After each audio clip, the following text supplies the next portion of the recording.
the night was mighty dark, so you could hardly see, for the moon refused to shine. The moon refused to shine. Couples sitting underneath the willow tree, for love they pine. Little maid was kind of afraid of darkness, so she said, I guess I'll go.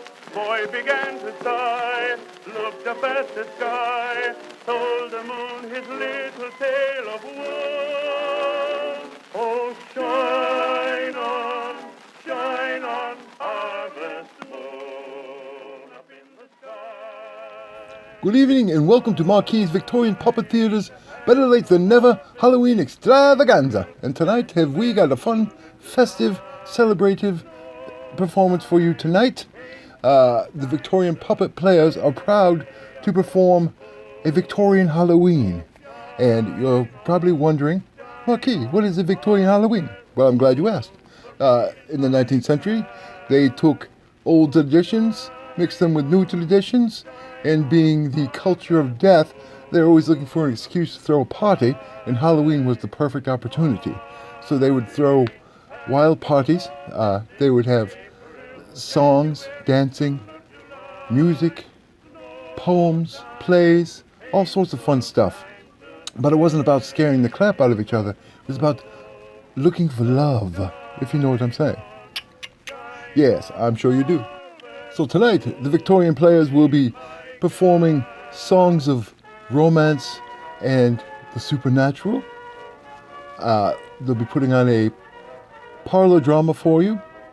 Of course, we will have songs and music from other fiends of ours, and it wouldn't be a Victorian celebration without at least some Shakespeare. And they also read poetry at these parties. They played games and had all sorts of fun. So let's go inside and enjoy the Marquis' Victorian Puppet Theatre Better Late Than Never Halloween Extravaganza. First up, Memento Mori will be performing Shakespeare, a scene from Hamlet.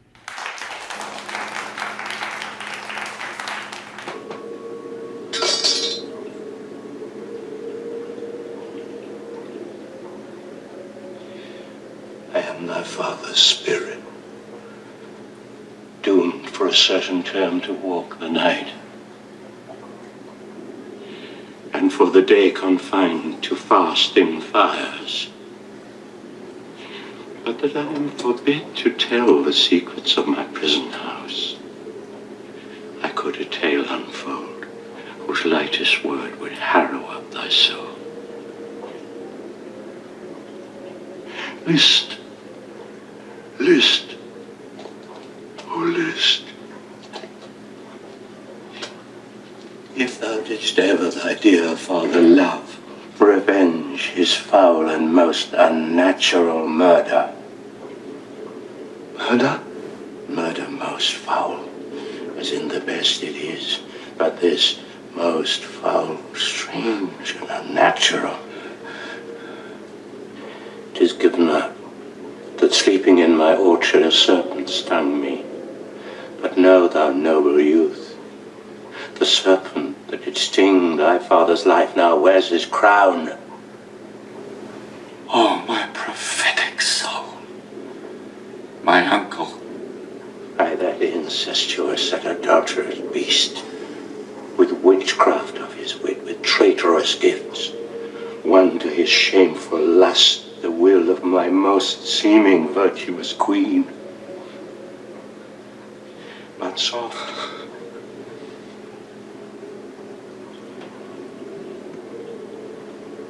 methinks I scent the morning air. Brief let me be, sleeping within my orchard, my custom always of the afternoon. Upon my secure hour thy uncle stole, with juice of cursed Hebena in a vial, and in the porches of mine ears did pour the leprous distilment. Thus was I sleeping by a brother's hand, of life, of crown, of queen, at once dispatched. Cut off, even fallen in the blossoms of my sin. No reckoning made, but sent to my account with all my imperfections on my head. Oh, horrible. Oh, horrible. Most horrible. If thou hast nature in thee, bear it not. Let not the royal bed of Denmark be a couch for luxury and damned incest. But howsoever thou pursuest this act, taint not thy mind, nor let thy soul contrive against thy mother aught.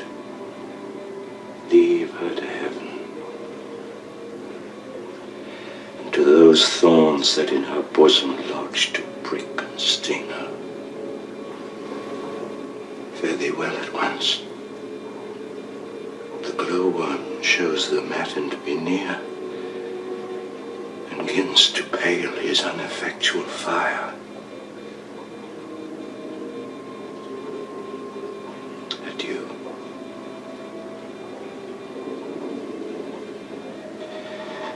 Adieu.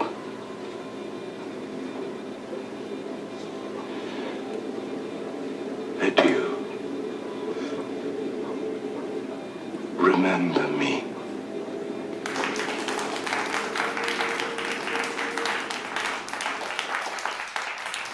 Now when the owl makes a wild adieu with his sad to it, to who? 'Tis the night for eerie things, when shadows from unearthly wings, born umbraguous solitude, gloom the meadow and the wood. But still around the rustic fire, in spite of spirits dark and dire, is heard a joyful frolic noise of half a score of girls and boys, over the nut and apple games, commingled with the mated names.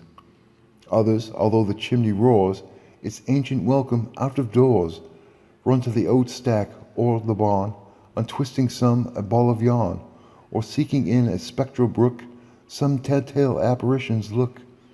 No end of schemes were there of old, by which love's tender charms were told, and still may fairies intervene to bless the fates of Halloween.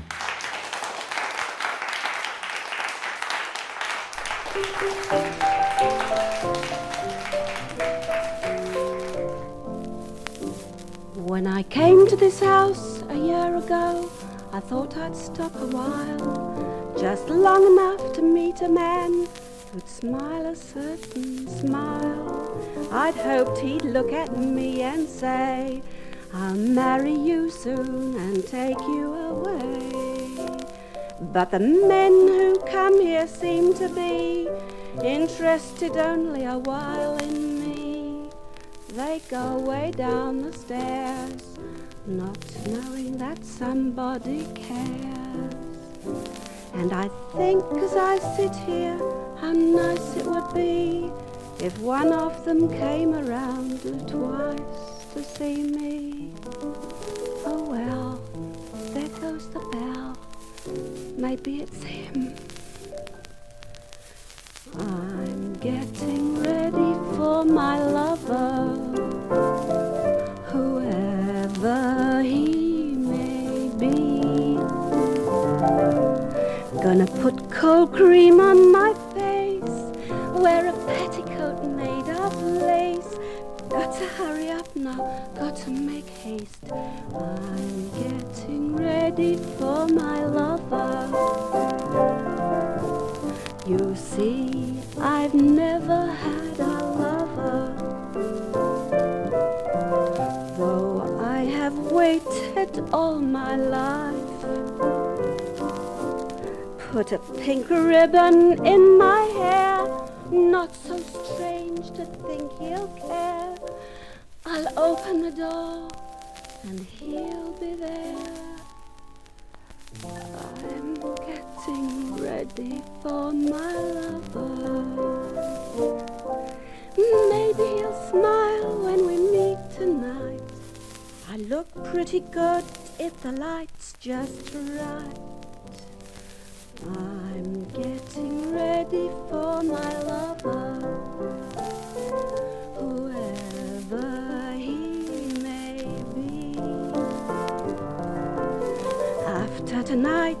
I'll no more see how lonely this little room can be. From here on in, it's him and me. I'm getting ready for my lover. Oh, come in.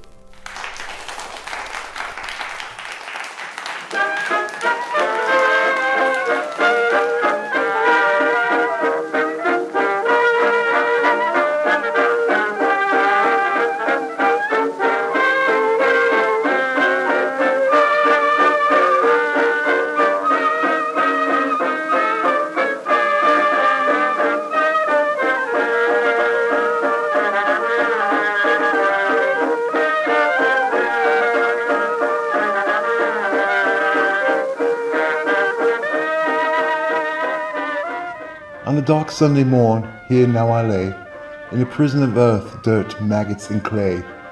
Oh, a sad deep grave, this bleak November day, where I met Satan in the rain today. He asked for my name, and I told him so, as his cloven hooves skipped to and fro, over my wooden coat as the rain beat down, with the horns of a goat in this church waste ground. Fingers light on his flute, he played a merry tune, his coat black as soot, and my corpse he exhumed. Plucking out coffin nails and tearing off the lid, he took my withered hands, and we danced a merry jig. We cavorted and kissed in the gloom grim and grey, a dance to the graveyard in the hail, rain, and rays, as the rain filled the maw in the tomb where I laid, and by hell's dark prince, well, my soul, was it saved? Then the church bell rang, and he let out a sigh, and he bid his farewells, and I wailed and I cried. As the earth split asunder, he plunged to hell in a dive. Now I'm bound here forever, neither dead or alive. So if you meet Satan in the rain today, pay the devil no heed, and turn your head away, or he'll peel you from your tombstone, whilst you slumber in your grave, and bewitched now by his glamour, you'll frolic, reel, and play. Then he'll cork you straight back in your coffin to await God's judgment day, if you meet Satan in the rain today.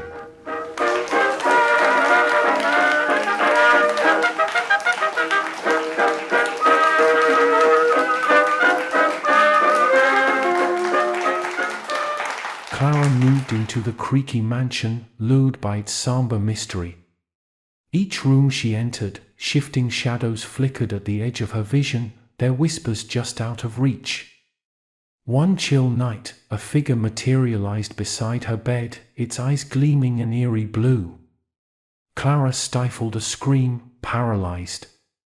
The apparition gave a sorrowful smile and faded into darkness, leaving behind one lingering, chilling word. Welcome. Good evening and welcome back. We hope you've been enjoying the party so far. We're going to step out back into the graveyard, and the ghoul of Madrid will be performing Lanchester. Oaxaca de mis amores.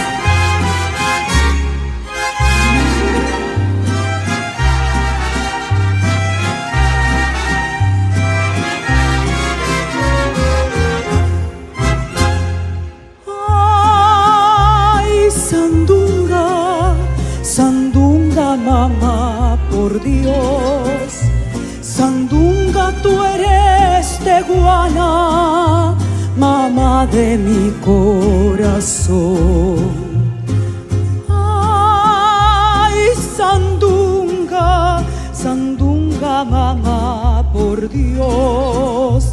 Sandunga, no seas ingrata, mamá de mi corazón.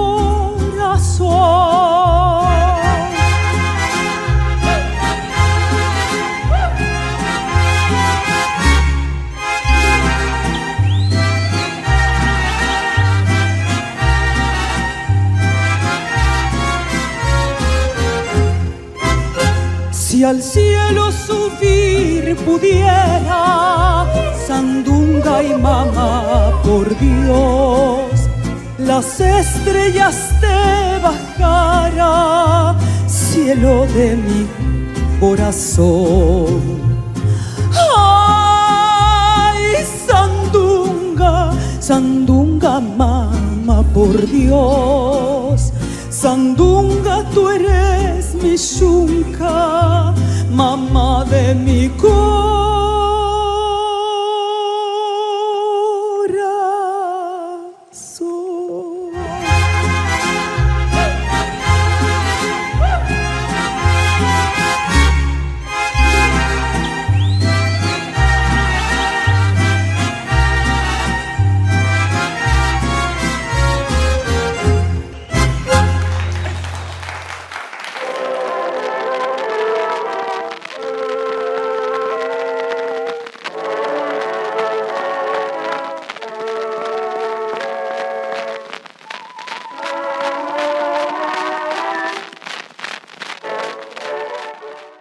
With merry songs and friendly tales, I know they didn't weary, and many tales and funny jokes. The sports were cheap and cheery, till buttered scones with fragrant steam set all their mouths a-stirring. Then with a social glass of liquor, they parted off careering, full happy that night. What a picture that is of Halloween night. It was just such a night as this, Ethel. Only those good Scotsmen whom Burns writes about were more and merrier than we two lone law females. How strange it seems for us to be here alone in this great house on this night of all nights. Do you feel nervous, dear? No, not at all. Why should I? Oh, I don't know. It seems sort of lonely, and I wish Alec had come back. Oh, nonsense, Amy. I'm afraid you are very much in love with my brother. Well, and haven't I a perfect right to be? I shouldn't be engaged to him if I didn't love him. Of course not. I'm sure I'm very glad of it. Only I never thought of him as a hero of romance. I suppose not. Your head is too full of someone else. That's unkind, Amy. I never thought you would throw up my folly to me. I know just as well as you do that it was madness for me to think of a man whose name I never knew, who thought of me only as a charity visitor in a hospital. I shall never see him again. He is dead to me, but I shall never love another. Forgive me, dear. I didn't mean to tease you. Don't weep, Ethel. Fate may not be wholly unkind to you. Some day you may be happy yet. No, I have given up love forever. He is dead, and I know that the thought of him is utter madness. Be happy, Amy, in the love that falls to your lot. My heart is dead, and I shall bury it out of sight on the day when I marry Mark Warry. Ethel, you are not going to throw yourself away on this stranger? If he asks me, yes. My uncle has set his heart upon our union. Why should I oppose it? It makes no difference to me now. You mustn't talk so, dear. Come, cheer up. It is all Halloween. This is the last night of all others to be blue. Can't we have some fun, even if Alec and his friend can't join us? I'm rather glad they didn't come, except on your account, Amy. It is rather dull for you in this gloomy old house. Oh, I am all right. Don't bother me about it. Oh, it's snowing, Ethel. This is just an ideal Halloween. Can't we try some tricks? Come. If you like. It is nearly 12 o'clock. We must find some excuse for such late hours. I tell you what, Ethel. If you will put out the lights and eat an apple before this looking-glass, I'll walk around the house with my mouth full of water. Not in this storm. Why not? What care I for weather when love and I together face the gathering storm? Ethel, dear, I expect to hear the name of my future husband called as I turn the corner. By whom, pray? There is not a soul about this place. Nevertheless, I shall hear it, and when I do, I shall spill out the water and say, now and forever, amen. Oh, what a little goose you are, Amy. Suppose you to hear some other name than Alex. I should stop my ears, but how could I? I am engaged to Alec, and of course I shall marry him. Then what's the use of trying these silly tricks? Just for fun, come. It is 5 minutes to 12. I'll give you an apple. Oh, I might as well please her, but it seems like mockery to trifle so with fate. Oh, my lost, unknown lover, when I entered upon the duties of a hospital reader, how little I thought that they were to bring me in contact with the greatest happiness and misery of my life.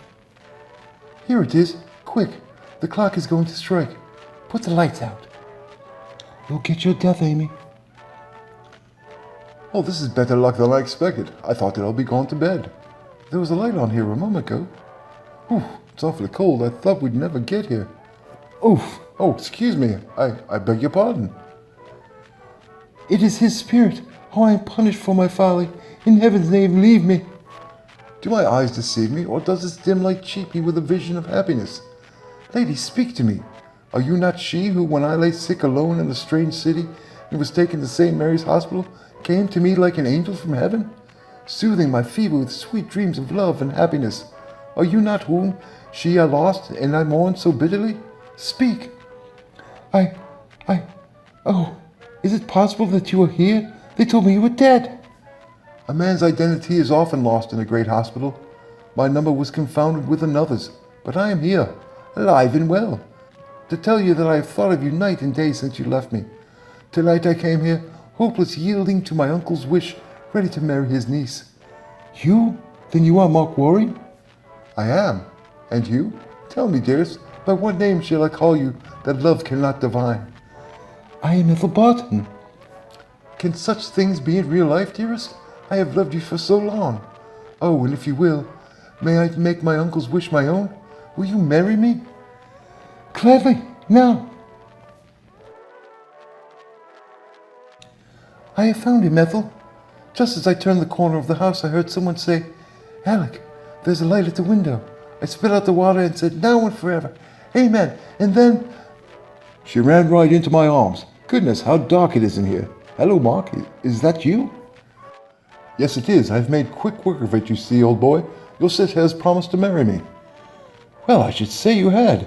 In 5 minutes you introduce yourself to a girl, propose, and are accepted. That's better than I did, eh, Amy?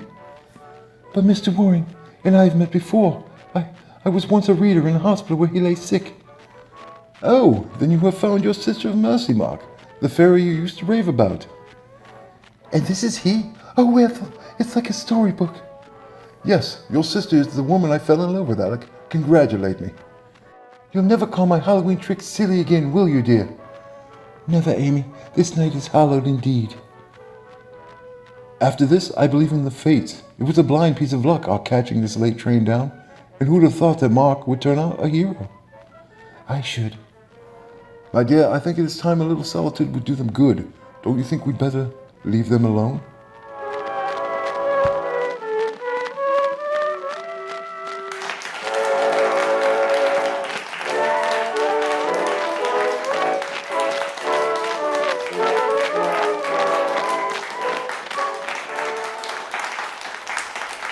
There was a light in the window pane, still burning, brightly burning, and it gleamed afar over Clenna's main, on Donald's bark returning. And he looked up the cliffs between, where the hamlet glimmered nightly, and he thought he saw his own Kathleen by the flame that burned so brightly.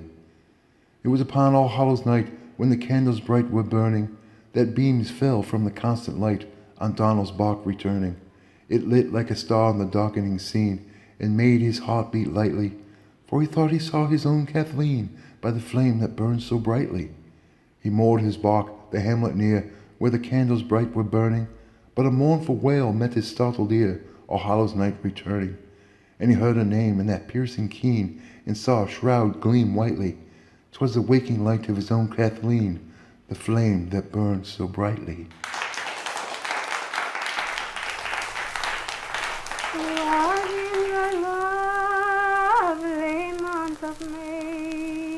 The flowers all were blooming, sweet William on his deathbed lay, for the love of Barbary Allen. He sent his servant to her door, he sent him to her dwelling. My master's sick and he calls for you, if your name be Barbary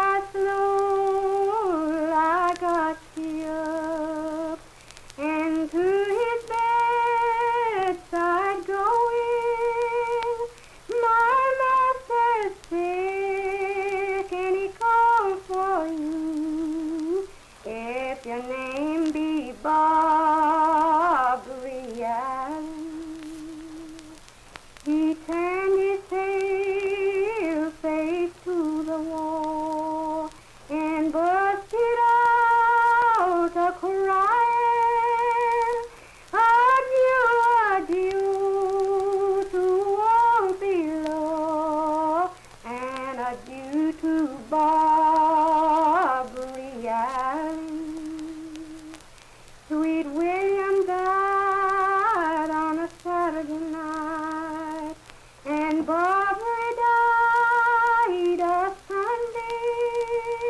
Their parents died for the love of the two. They was buried on a Easter Monday.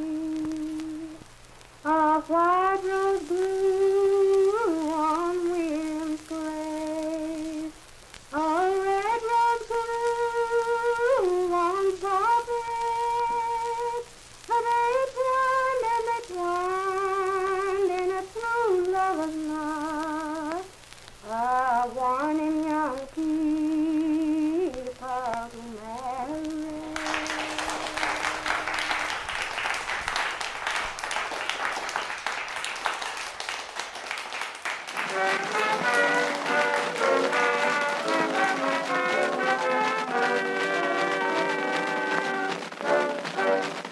Wait old homesteads down in Tennessee. Picture roses twining round the door. Under a pale silver moon drawing water from the well, from below the voices crooned as she chanted a spell. Oh, the phantoms, they smiled neath its deep murky gloom, but she was blind to the evil in its cold shaft of doom. She had come to the well, her true wish was to be wed, for the sound of church bells and a man for her bed. The phantoms, they nodded and chuckled and grinned, as the dark plan they embodied, cruel, wicked, and grim. She was granted a locket, wrapped tight round her neck, and within it a docket, blood speckled and flecked, as to charm a young man, strong, handsome, and gay, and by hare, moon, and ram, she would have her own way. She went to the fair, with bells on her dress, her dark raven hair flowing down by her breast. On a black satin horse she rode through the woods, through the bracken and gorse, picking flowers, herbs, and roots. She beheld a man there, standing tall in the dark, with a stone-cold glare. He had stolen her heart. The knife gleamed in his hand as he slit her white throat, as blood spilled on the land and on her lace petticoat. She bled, jerked, and twitched, and at last she lay dead. The phantoms fell on the witch, her soul filled with dread. Now she wails and laments from the throat of the well, in a grave discontent, and with death now she dwells.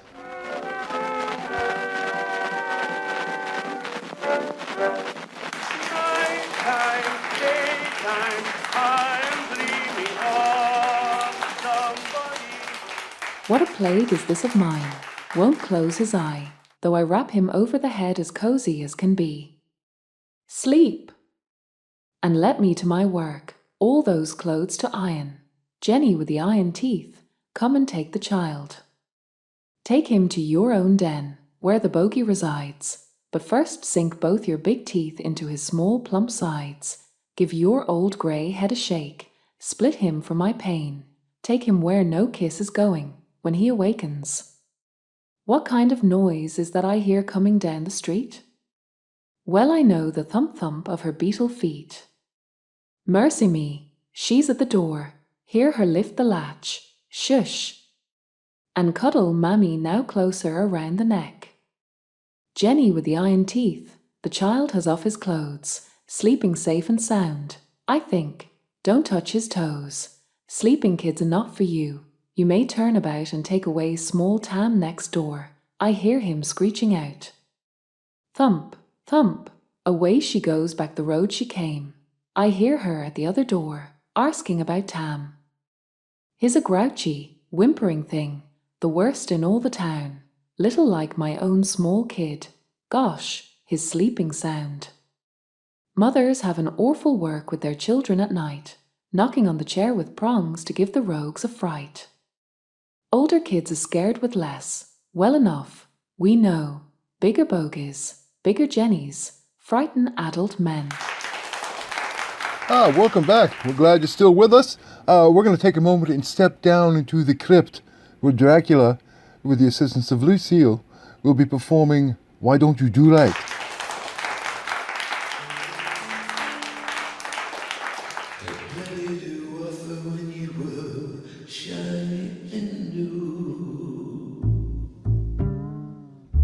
You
When the mistress of the big house lay dying, so the house slave said, she raised herself on her elbow and vowed that she would come back to her home. She would come back as a white dove to her husband and to the garden where they had been happy together. No white dove came to the garden for months nor for years. But on the day that the master carried a bride inside the pillared portal, the slaves heard a low grieving, and in the garden, hardly distinguishable against the white blossoms on the snowball bush, they saw the white dove. Every afternoon after that, at exactly the same time, the bird appeared, uttering heart-broken moans. The slaves were frightened. They said that their first mistress had kept her word. The whole community became excited. People began peering over the garden wall to see the dove. The bride became tearful, the master exasperated. Finally, one afternoon, gun in hand, the master strode from his house in a towering rage. As he approached the snowball bush, the dove rose in the air, fluttered toward him. He raised his rifle and fired. A woman's scream sounded over the garden, and the dove flew away, a sudden crimson staining the whiteness of its breast. That night, as he lay in his bed, the master died. No one has ever known the cause of his death. The master was buried near the snowball bush, and though the house has fallen into ruins and the garden is overgrown with weeds, the gravestone still stands. When I last visited in Alabama, neighbors told me that each spring, when the snowball bush blooms, they can hear a dove moaning in the night. Then they remember this story. One of them says that he rode by the old house one moonlight night and saw on the topmost branch of the bush a white dove. Its breast, he swears, was stained blood red.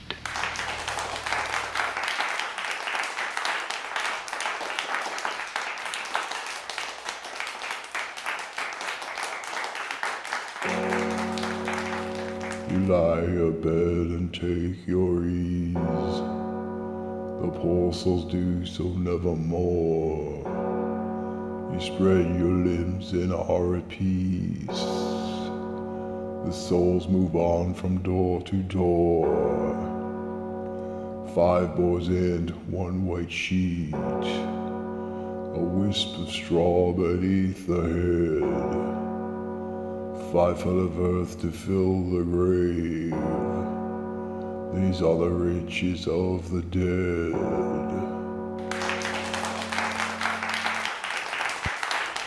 Welcome back. We've got a little special treat for you. While I was up in the attic snooping around, I found a lost silent film, which also happens to have a cylinder record that you play next to it. And apparently it's the new single from Fear Incorporated. Interesting, because William told me it was brand new, yet I have this copy here that is over 100 years old. Makes you wonder, William, how old are you really? But I digress. Up next, William Westwater will be performing Fear Incorporated's The Mummy's Dark Curse.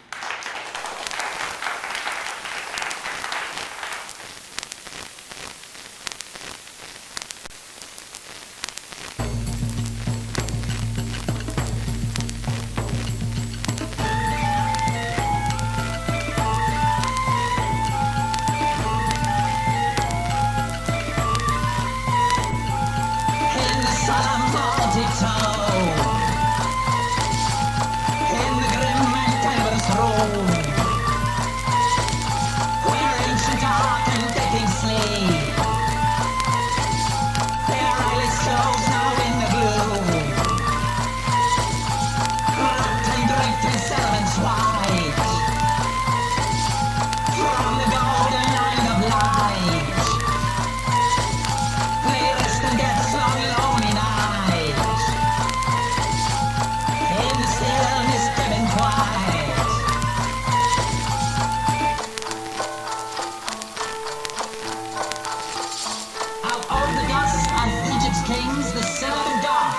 spreads its wings, its head above red burning sands, and in its eyes the desert grand.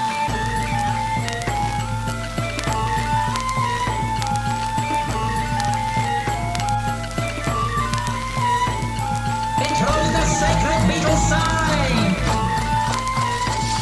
The mystic lines now laid divine. The soul released now from its woe. To one now dark realms deep below. Hold the dreaded shadows low. The grim and ghostly fiendish tone. What deadlies now they lie and sleep. Her eyelids close now in the glow.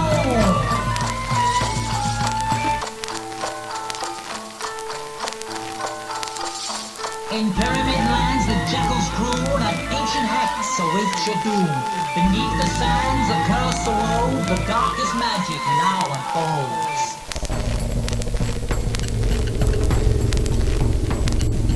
Arcane treasures of the Nile, fiends and robbers would defile. Where are its priests, its demigods? Its mystery a thousand throngs. Its sacred rites, its sacred songs.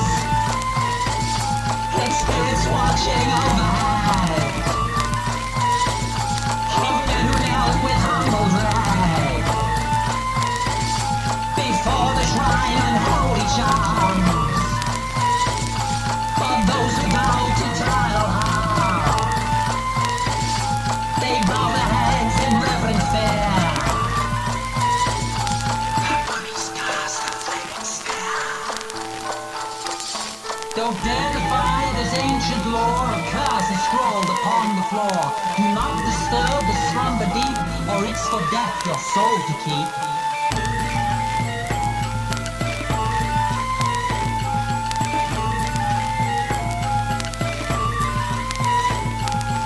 In this dark Egyptian gloom, in the solemn vaulted tomb, where ancient dark and decking sleep, her eyes close now in the gloom, wrapped and draped in serap's white, from the golden land of light. They rest against long lonely night, in the stillness still and quiet.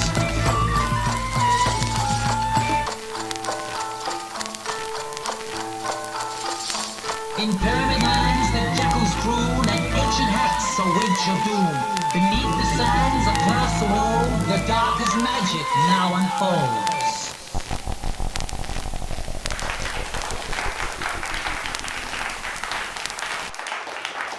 The Werewolf by Eugene Field, 1896. In the reign of Victoria there dwelt in Britain a maiden named Uselet, who was beloved of all, both for her goodness and for her beauty. But though many a youth came wooing her, she loved Harold only, and to him she pledged her hand. Among the other youth of whom Uselet was enamored by was Alfred, and he was displeased that Uselet showed favor to Harold. So one day Alfred said to Harold, "Is it right that old Scofield should come from his grave and have Uselet to wife?" He then added, "I pray thee, good sir, why do you turn so pale when I speak of your grandfather's name?" Then Harold asked, "What do you know of Scofield that you taunt me so? What memory of him should haunt me now?" We all know there are some tales told to us by our grandmothers that we have not forgotten. So after that, Alfred's words and bitter smile haunted Harold day and night. Harold's grandfather, Siegfried, had been a man of cruel violence. The legend said that a curse rested upon him, and that at certain times he was possessed of an evil spirit that wreaked its fury on mankind. But Siegfried had been deceased for many years, and there was nothing to frighten the world of him except the legend and a cunning wrought sword from which he had procured from the witch Broomhilda. The sword was such a weapon that he never lost its brightness, nor had its point ever been blunted. It hung in Harold's chamber, and it was a marvel among weapons of that ancient time. Uselet knew that Alfred loved her, but she did not know of the bitter words which Alfred had spoken to Harold. Her love for Harold was perfect in its trust and gentleness, But Alfred had hit the truth. The curse of old Siegfried was upon Harold, slumbering a century. It had awakened in the blood of the grandson, and Harold knew the curse was upon him, and it was this that seemed to stand between him and Uselet. But love is stronger than all else, and Harold loved. Now it befell in the country estates ravaged by a werewolf, a creature that was feared by all men, however brave or valorous. This werewolf was by day a man, but by night a wolf, given to ravage and to slaughter, and having a charmed life against which no human agency avail all. Wherever he went, he attacked and devoured mankind, spreading terror and desolation round about it. The fortune-tellers said that the Queen's country would not be freed from the werewolf until some man offered himself as a voluntary sacrifice to the monster's rage. Now, although Harold was known far and wide as a mighty huntsman, he had never set forth to hunt the werewolf, and stranger still, the werewolf never ravaged the domain while Harold was therein. Whereat Alfred was amazed, and oftentimes said, "Our Harold is a wondrous huntsman, who, like unto him, is stalking the timid doe and crippling the fleeing boar. But how interesting that he at times is absent from the haunts of the werewolf, such valor worthy of our young Siegfried." Which upon hearing this, Harold's heart flamed with anger, but he said nothing, lest he betray the truth he feared. It happened so about that time that Uselet said to Harold, "Wilt thou go with me tomorrow evening to the feast in the sacred grove?" "That I cannot do, I'm afraid," answered Harold. "I am privily summoned hence to Normandy upon a mission of which I shall in some time tell you, and I pray on thy love for me, do not go to the feast in the sacred grove without me." "Whatever do you mean?" cried Uselet. "Shall I not go to the feast of St. Elfrida? My father would be sorely displeased were I not there." "But do not, I beg of thee," Harold implored. "Do not go to the feast of St. Elfrida in the sacred grove. And if you love me, please do not. I beg upon my 2 knees." "How pale you," said Uselet, "and trembling." "Please," he begged. Uselet marveled in his acts and at his speech. Then for the first time she thought him to be jealous, and though she secretly enjoyed. "Ah," she stated, "do you doubt my love?" But when she saw the look of pain come upon his face, she added, "Or do you fear the werewolf?" Then Harold answered, fixing his eyes upon hers, "You have said it. It is the werewolf that I fear." "Why do you look at me so strangely, Harold?" cried Uselet. "By the cruel light in your eyes, one might almost take it as though you are the werewolf." "Come, here, sit beside me," said Harold tremblingly, "and I will tell you why I fear to have you go to the feast of St. Elfrida tomorrow in the evening. Hear what I had dreamed last night. I dreamed that I was the werewolf. Do not shudder, dear love, for it was only a dream." Scarce was this dream told when Alfred appeared on her doorstep. "My dear lady," quoted he, "I believe I have never seen a sorrier woman." Then Uselet told him of Harold going away, and how that Harold had besought her not to venture to the feast of St. Elfrida in the sacred grove. "These are childish fears," cried Alfred boastfully, "and do not trouble yourself, my sweet lady. I will accompany you to the feast. There will be no werewolf, I promise you." Whereat Uselet laughed merrily, and Harold said, "It is well that you go to the sacred grove, and may my love and heaven's grace protect you from all evil." Then Harold went to his home, fetched old Siegfried's sword, and brought it to Uselet, and laid it into her 2 hands, saying, "Take this sword with you to the feast tomorrow night. It is Siegfried's old spear. It possesses a mighty virtue and a deadly blow." Harold took Uselet to his heart and blessed her. He then kissed her upon the brow and upon her lips, saying, "Farewell, O my beloved, how will you love me when you know my sacrifice? Farewell, farewell forever, my love." So Harold went his way, and Uselet was lost in wonderment. On the morrow night came Uselet to the sacred grove wherein the feast was spread, and she bore old Siegfried's spear with her in her girdle.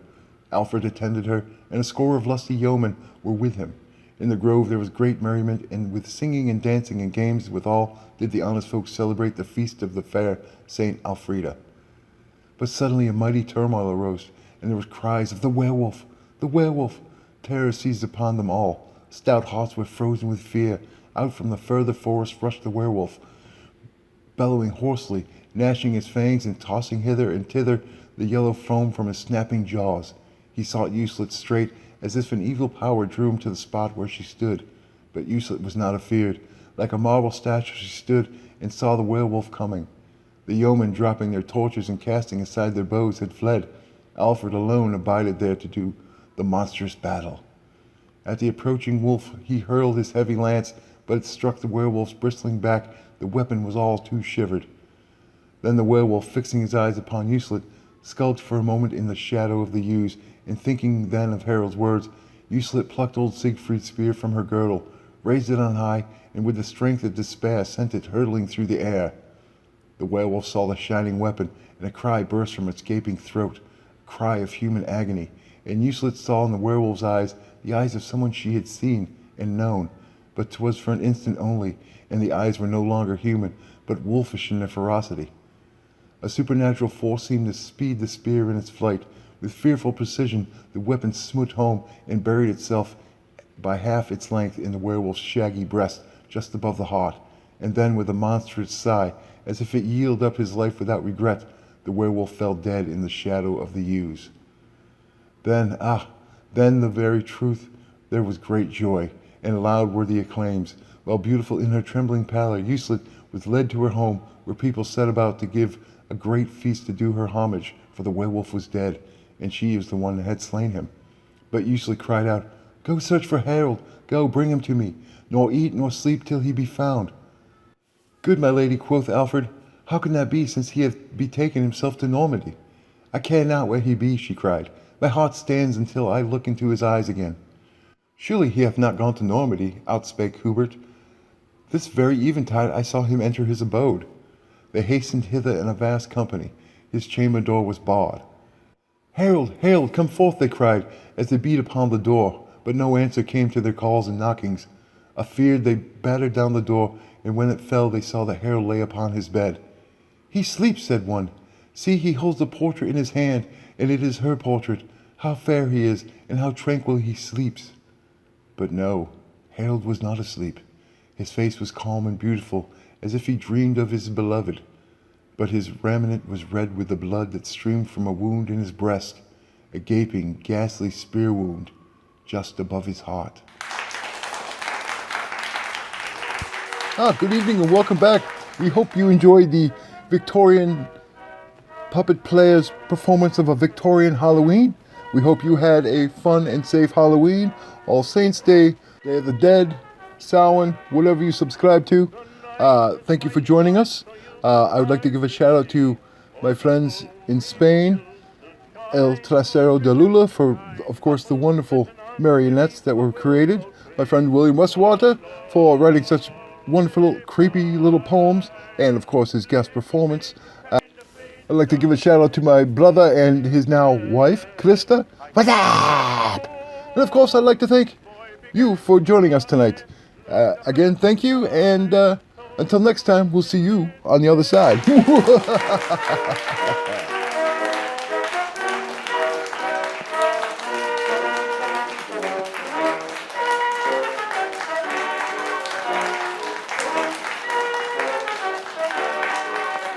The night was mighty dark, so you could hardly see, for the moon refused to shine. The moon refused to shine. Couples sitting underneath the willow tree, forlorn.